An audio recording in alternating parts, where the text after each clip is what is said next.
Hey everyone, welcome to another video. I have been incredibly excited to talk to you about this very topic. As mentioned in a couple of my other previous videos, I traveled down to Melbourne for one reason and one reason only, to see Harry Potter and the Cursed Child, a play which I have been dying to see. So let's get into it. I will be talking full spoilers as well, so you have been warned.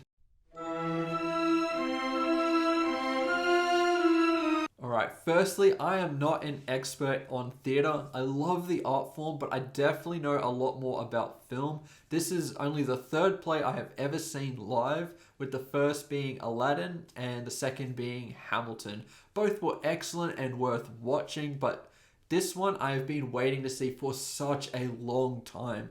This play is obviously based off the screenplay written by J.K. Rowling, which you can probably see behind me, which explores what happens to Harry and his kids 19 years later, which we all know is the epilogue to Harry Potter and the Deathly Hallows. I don't know if I've mentioned this to you before, but I am a massive fan of Harry Potter. This is not an exaggeration. I have literally read the books 20 times. It's like a good TV show. I would finish the series and then read it again straight away. And the movies were phenomenal, of course. I grew up on this series, so it means a lot to me, probably more than any other franchise, because it has always been a massive part of my life. I had doubts going into this play because, as I said, I've read the entire series 20 times, except The Cursed Child, which I've only read once when it came out as well, and I only remembered the big thing that happens at the end, and I pretty much forgot everything else and went into this mostly blind. But lately, the direction of Harry Potter has been going in a direction that is quite disappointing, to say the least. I'll tell you right now, I am not a fan of Pottermore at all and what it has done in giving us a lot of these nonsensical stories that don't make sense with what was written in the books. I see people describing stuff to do with Harry Potter like it happened before, when the books never really mention some of these events. I feel like many people forgot what was actually written in these books. I go by what was explicitly said in this series, as well as the 8 movies they gave us, with Fantastic Beasts being kind of relevant. Everything else is just not worth exploring to me. I say all this because all of that was in my head before I saw this. I'm thinking, please do not go into that direction.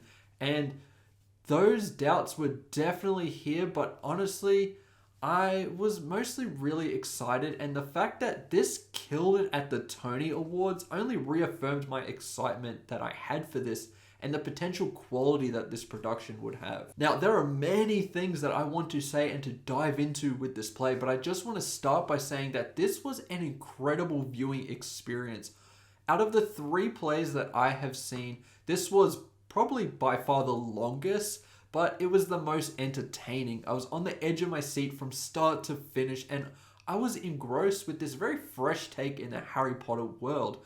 I mean, screw this TV remake of Harry Potter. Turn all of the mainline books into plays, because this universe really translates well on the stage. This is like a magic show within a play. So many techniques and the production actually make this a very magical viewing experience. That's the first thing I really want to dive into here, the production value, which is just top notch. It really is the best of its kind. I think the set design was stunning, utilizing some very different materials in different contexts that worked really well and quite seamless. I also think the lighting is just on another level. There are tricks with it that are unlike anything I've really ever seen before, that capture the locations that the characters are in. The new musical theme accompanying this play was also great in capturing the tone of the whole production. In a lot of ways, this is darker than any other form of Harry Potter media, and the music translates that quite well. But going back to the production and the magic of it all, there are sequences that really had me questioning how they actually pulled it off. There is one in particular where the characters use Polyjuice Potion and they transform, which was quite cool. The characters go through a door and a split second later they appear on the other side of the stage. Like, they must have sprinted there to do it so seamless. There is also one scene where, spoiler alert, this alternate version of Snape gets a Dementor's kiss, and they lift him in the air, the Dementors fly off, and Snape's just gone. It's just a wonderful, really, and there are just so many scenes like that which were just masterfully handled and added to the excitement of this all. I would love to watch this again just to figure out how they pulled those sequences off. Another really cool event is when the characters use a time turner. There is this trick of the lighting where the room kind of just wobbles and it's just bizarre. There is no green screen or editing that can be done here. It's all practical, and it blows my mind that they actually did these things in terms of playing with your mind a little bit. The next thing I want to talk about are the performances, which I adored the whole way through. There is no real weak link here. The two protagonists are younger too, and the fact that they can pull off these performances are truly special. Scorpius was incredibly funny, and Albus was able to pull off some real dramatic moments. I think the major standout though is Moaning Myrtle. She's in the play for maybe 5 minutes and she was absolutely hilarious, managing to capture that high-pitched voice she had in the movies really well. Now, I want to go into the story, maybe the most controversial element of this entire play, and a lot of Harry Potter fans were not very happy with how it read. But how does it actually translate to a play? I know some things didn't feel true to the characters they were playing, but overall, this was an incredibly entertaining journey, which, as I said before, had me on the edge of my seat the whole way through this. Now, obviously, these characters are in different positions than when Harry Potter ends, but the through line for this story is the strained relationship between Harry Potter and Albus, his son. This was a very interesting angle to take Harry Potter. The challenges are unique and some of the most layered storytelling I've seen from this series. Harry, as we know, found a home in the Wizarding World and Hogwarts, and he kind of wants Albus to share that joy, but he doesn't. Albus gets bullied and has to deal with living up to the Potter name, which is a huge burden to put on a child. We montage through the first few years of Hogwarts and he absolutely despises it there. We get this real dramatic scene where Harry yells out in anger that he wishes that Albus wasn't his son. That is where we have the first point to talk about here. Harry isn't really the type of character, in my eyes, to just yell something like that as someone who means so much to him. He has had moments where he was angry at Ron or Dumbledore, but really terrible circumstances encourage that. Here, it doesn't feel like it should have escalated to that level. I don't mind it too much though, because it's not wildly out of character, but it has been criticized before, and I do think it's worth mentioning. This argument kind of sets everything in motion as Albus wants to bring Cedric Diggory back from the dead by using a time turner with his best friend Scorpius, who we know is Draco Malfoy's son. Speaking of Draco, he might be the most reasonable character in this play. He is supportive of his son's friendship with Albus, while Harry is very tentative about it. I think it fit the character so well, as he grew a lot after the events of the Deathly Hallows. Ron and Hermione are a little strange here as well. Ron is a massive buffoon, which I know he can be a little silly sometimes,